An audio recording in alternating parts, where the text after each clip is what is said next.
Hi there, my name is Jessica Rothacker. I am the co-owner and chef at Heirloom Cafe in Athens, Georgia. I'm coming to you today from my home kitchen.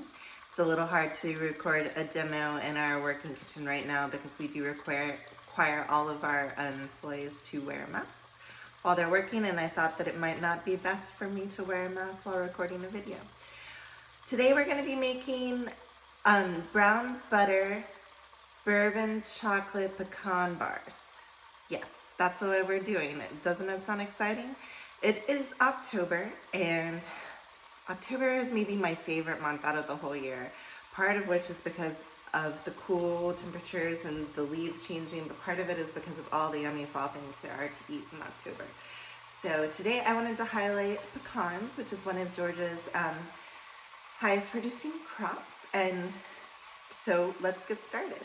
What you see here is I'm browning some butter here on the stovetop for the crust.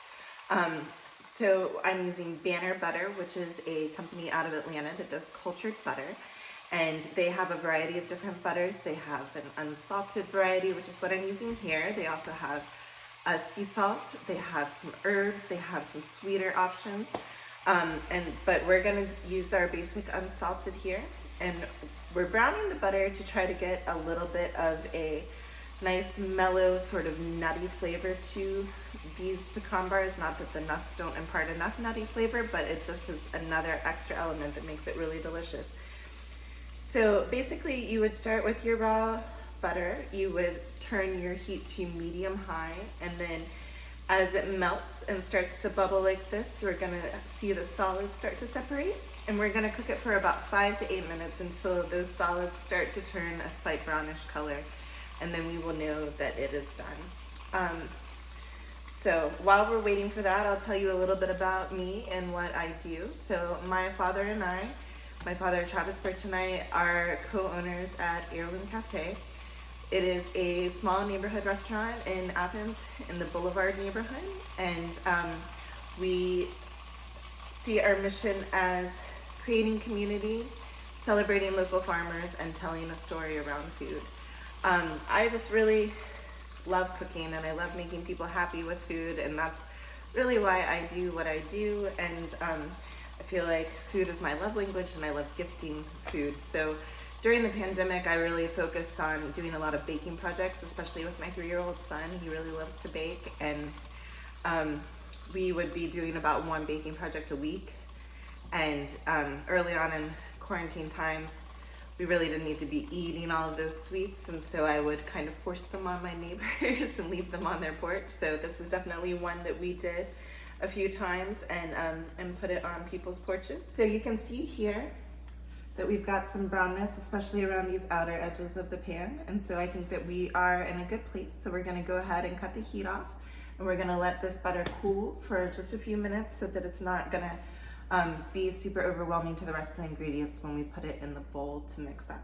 So in the meantime, we're going to do what every good cook, every good baker, I would say, does at the beginning of trying a new recipe, and we are going to preheat our oven. So I will do that real quick while I'm over here by the oven. We've got it at 350, and we will get that started. So join me over here where I have my workstation in just a moment when we've let this brown butter cool, and we will start mixing.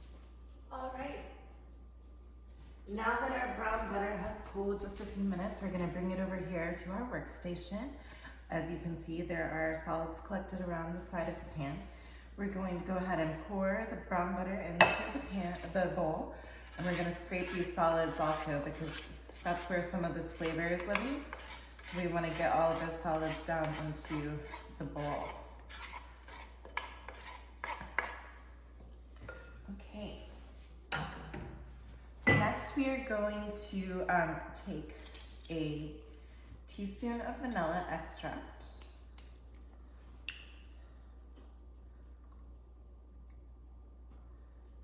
and then a half a cup of sugar,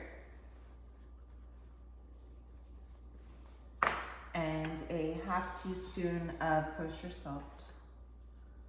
And we will stir all of this together in our pan, or our bowl, I mean.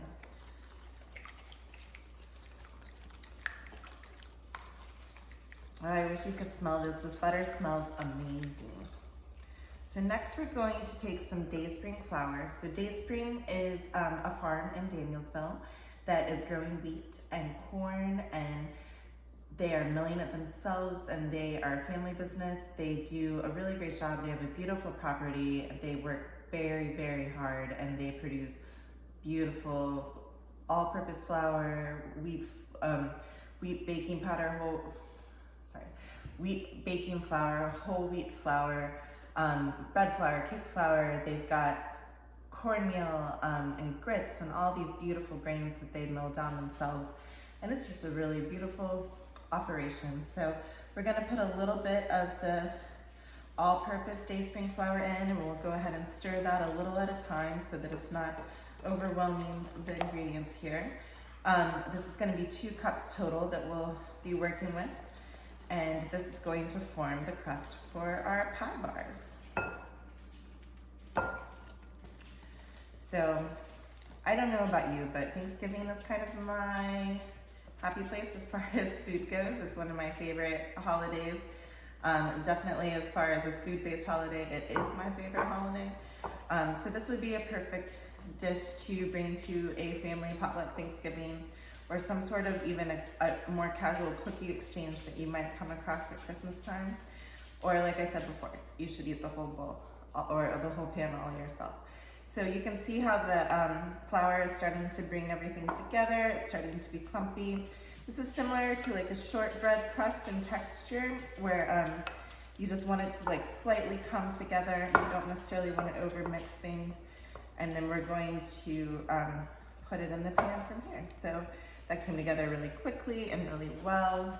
We're gonna spray our pan with pan spray. If you happen to have parchment paper at home, you can also line the pan with parchment paper and then spray it, and that'll make things a lot easier to get out of the pan at the end of the cooling process. So we're gonna go ahead and spoon all of our crust matter into the pan here, and this is an 8.5 by 12-ish pan. It's a little bit wonky because it's an old Pyrex that I actually inherited from my grandmother. But I would say a 9 by 13 is what you should be looking for if you can do that at home. And we're gonna just press the crust down into the bottom of the pan and try to get it in a nice even layer. You can do this with the spoon, or you can do it with your fingers. Whatever is easiest for you. If you have a glass, you could always press it down with a glass or a jar. We want it to be a nice even layer.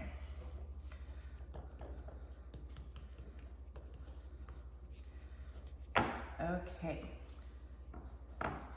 So now we are going to put this in the oven, and we're going to bake it for about 15 minutes. And then we're going to be making the filling while we're waiting for this to bake. So here we go, over to the oven and pop it right in. All right, our crust is almost done baking, so we're gonna go ahead and do the filling.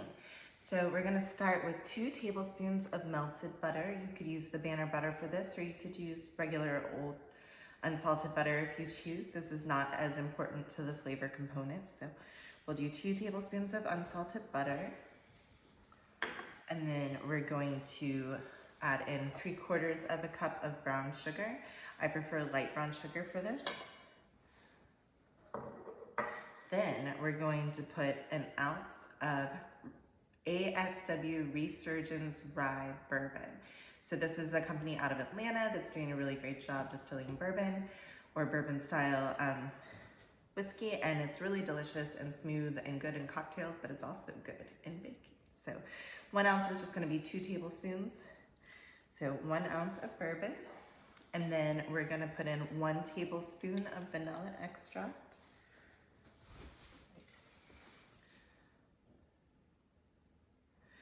Then we are going to put in, we're gonna use cane sugar syrup this time, but this is also really lovely with maple syrup, or you can use sorghum syrup. Sorghum is a grain that I really love. It's often used as cover crops in this area, but it can also be used for making syrup, and you can put it on biscuits, and it's got a nice, like, more well-rounded kind of, I don't know, it almost feels like it's giving you a big hug. Like it's just got a little bit more body to it than your average syrup. So, but we are actually using cane syrup here because I wasn't able to find the sorghum syrup that I wanted to highlight for you in this area, but you can definitely find it in other parts, especially in Northeast Georgia. So we're gonna do 3/4 cup of this. It's nice and thick, kind of like molasses almost. So this is a 1/2 cup measuring container. So we'll start there with the 3/4 cup. Then I'm gonna get in here with my spatula because this is a sticky syrup. And then we'll do another 1/2 cup.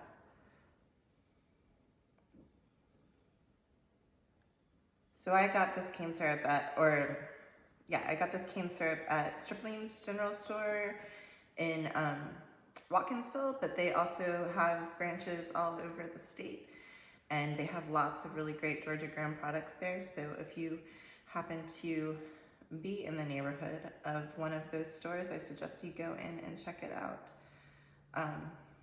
So that's gonna be our 1/2 cup there.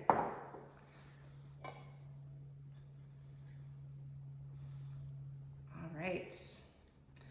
Moving right along, we are going to crack 2 eggs into this mixture. So I love using farm eggs. They're just by far so much better than conventionally store-bought eggs. I get my eggs from the pastures of Rose Creek in Watkinsville. It's a really beautiful, about 30-minute drive from my house through rolling pasture land. And William Breedlove and his wife Lori, they just got married, and they are fantastic people. It's William is the 3rd generation of his family that has farmed this land. Maybe the 4th generation now that I'm thinking of it. It used to be a dairy cow operation, and now he has grass-fed Piedmontese beef, and he has laying hens on the property, and they rotate them every day throughout the pasture. So these are real pasture-raised hens that are laying these eggs. They are guarded by these lovely dogs, Bonnie and Clyde, that hang out and just love visiting with my kids when I take them out to the farm. So I highly recommend their eggs, but also really any farm egg that you can get your hand on is going to be better than a conventional egg for this purpose. So we'll crack the 2 eggs into the bowl. And then we're essentially just going to whisk all of this together. It really doesn't matter what order you put the ingredients in, since it's all just going to be whisked up together. So this is going to give you a little bit of a darker product than if you were to use just basic corn syrup like a normal pecan bar or a pecan pie would be. But it's really, really delicious, and it's totally worth it. So we're all nice and whisked together here, as you can see. And that beep that you just heard was the timer on my oven telling me that it's time to take the crust out. So let me grab that for you.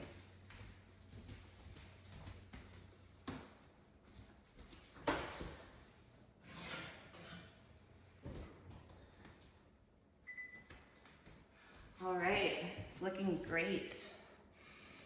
So, oh, this smells so good. I just want to eat some of it right now.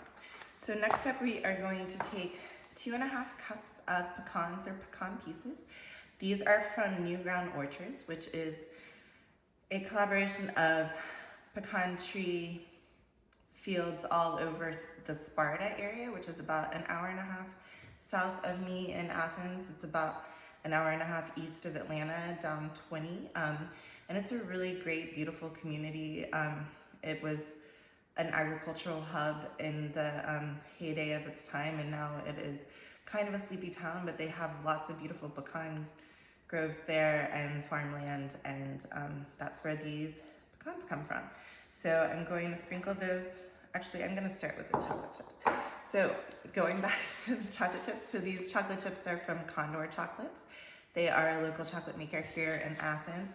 It's owned by 2 brothers, Nick and Peter Dale. You may recognize Peter's name. He also owns the National Restaurant and is co-owner of Sea Bear Restaurant here in Athens.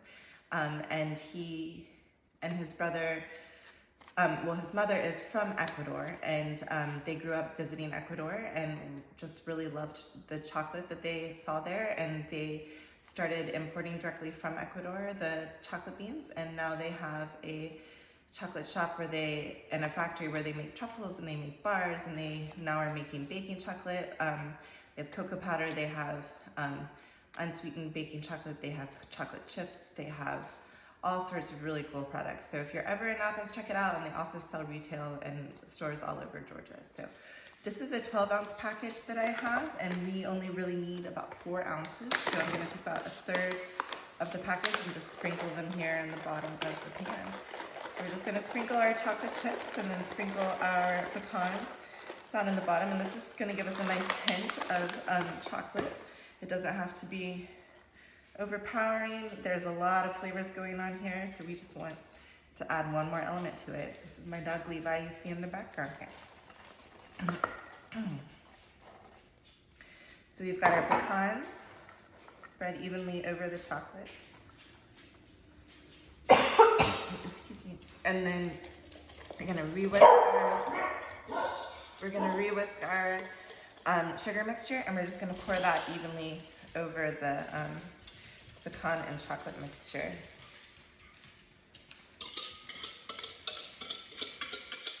Okay, so essentially all of our work is now done, and we are just gonna make sure this is nice and even, and we're gonna stick it back in the oven and let it cook.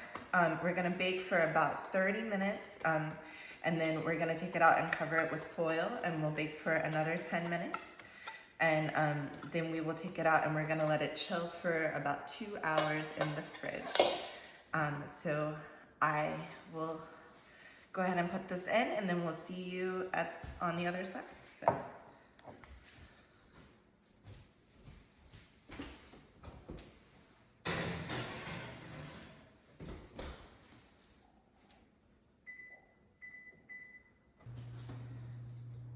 These pecan bars smell so good. I'm so excited about them. If you want to take a look and see what they look like straight out of the oven, they are going to be so yummy. I can't wait to eat these, and as soon as I get my kids from school this afternoon, we're going to chow down on them. So I hope you get a chance to make them sometime soon, and I hope you enjoy them as much as we will. Thanks for watching. Happy fall, y'all.